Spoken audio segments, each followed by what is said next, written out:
I am putting the big ideas forward, no bigger than a national health and care service, bringing social care into the NHS so that we transform the way we care for older people. It simply isn't good enough, is it, today? 15-minute visits given by staff on 0 hours contracts. That's never going to provide the care for older people that we would want for our own parents or indeed anyone's parents. So I'm clear about it. Everyone should contribute and then everybody should be covered. The NHS principle applying to social care. But the commission I'm setting up would consider how best to pay for it, how to make that as fair as possible across the generations. But you must have an idea about how to pay for it before you suggest it, right? I mean, I can think of lots of things I like, but I can't afford to pay for. So I would make those decisions simultaneously. Give us a clue as to how you think you might. Well, I've put these ideas before, you may remember. Yeah. I've tried to and you reform... wanted to pay with a death tax, I think, didn't you? Well, I called it a care levy, you may call it that. But I've tried twice now at 2 general elections to put it in the Labour manifesto in 2010 and 2015. And this is my big point, Evan. Both times the party said, oh no, it's too big, don't do it, we can't do it.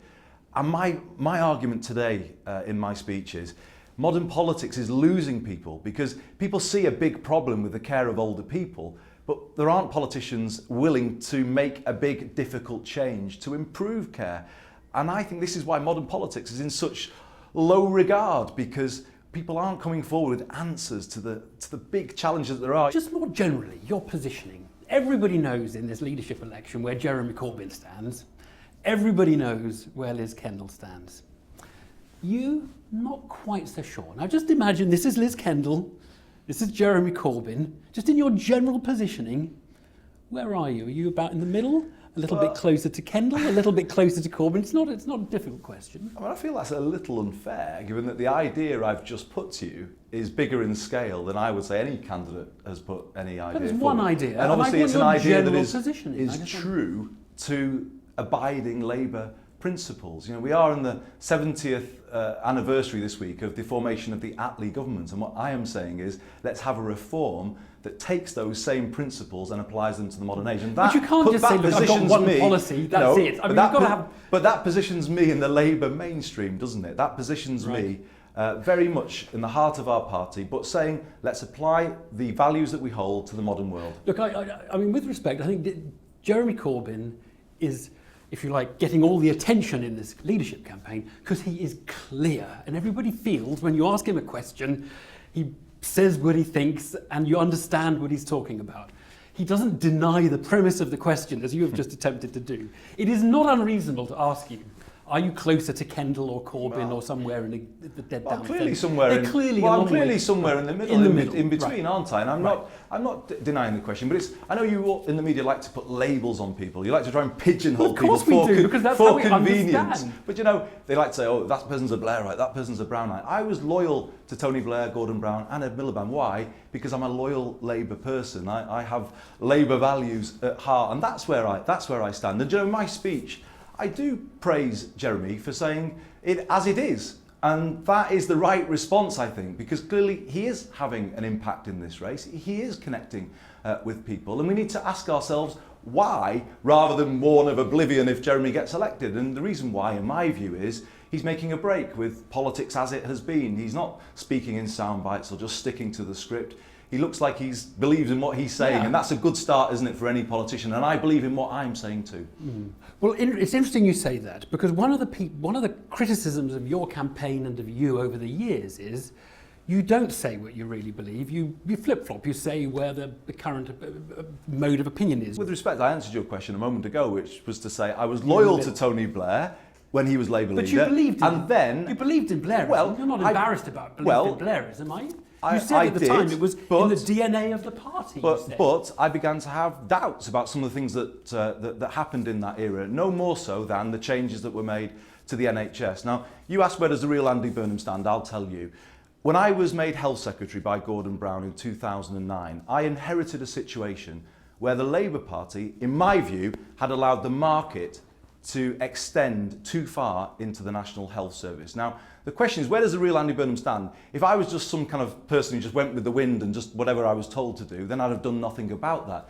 But I changed policy. I changed policy towards preference for the public NHS. That's where the real Andy Burnham stands. Do you believe, and the Fabians have published a report to this effect today, that Labour, in order to govern again, has to win Conservative votes at the next election? Absolutely. There is no doubt about it, because some people who voted Conservative in 2015 voted Labour in 97 or 2001. So of course we have to win those people back. And the point about the policy on care that I was explaining to you a moment ago is I believe that is a policy that could have reach into all parts of England where people worry about care costs, where they worry about losing their home. You've slightly recoiled from your association with Tony Blair. You would, in the early 2000s, even after the Iraq War, you were saying his beliefs are in the DNA of our Labour Party.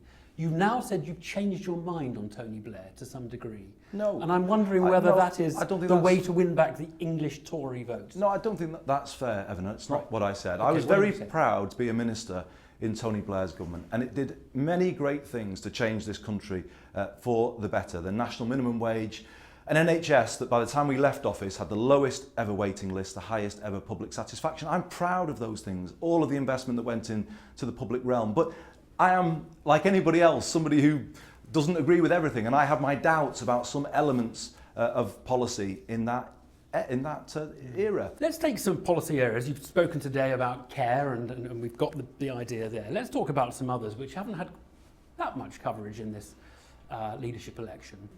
A vote on Syria, intervention on Syria. Mm-hmm. Where do you stand on that? The point I would make is the government must treat Parliament with respect, and therefore the public with respect. We're hearing rumours about a recall of Parliament, or indeed that the government would seek to bring a vote in the first week after the new leader of the Labour Party is elected. Now, I don't think that is an acceptable way to proceed. The government should make a proposition.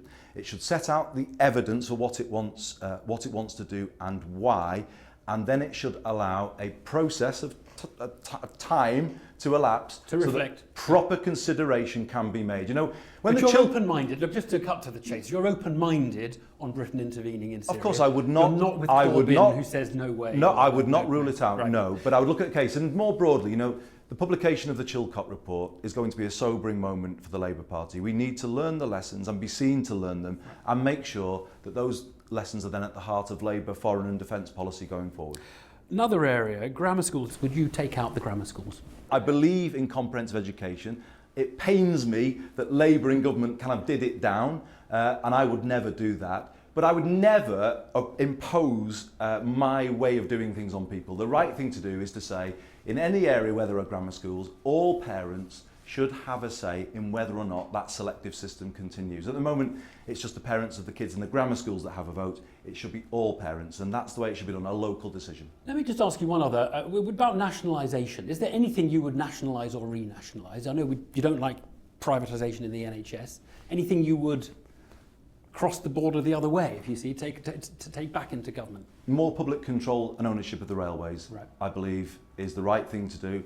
It's strongly supported by the public. I could, well, maybe you could, I couldn't. Why was a public sector option not allowed to be considered when the East Coast franchise was awarded? I mean, I just don't see that. That for me is ideological. It's ideological against the public sector, and I think that is absolutely wrong. If you Google, is Andy Burnham, Google auto-completes for you with a couple of suggestions showing that people have Googled these questions. Is Andy Burnham a Blairite?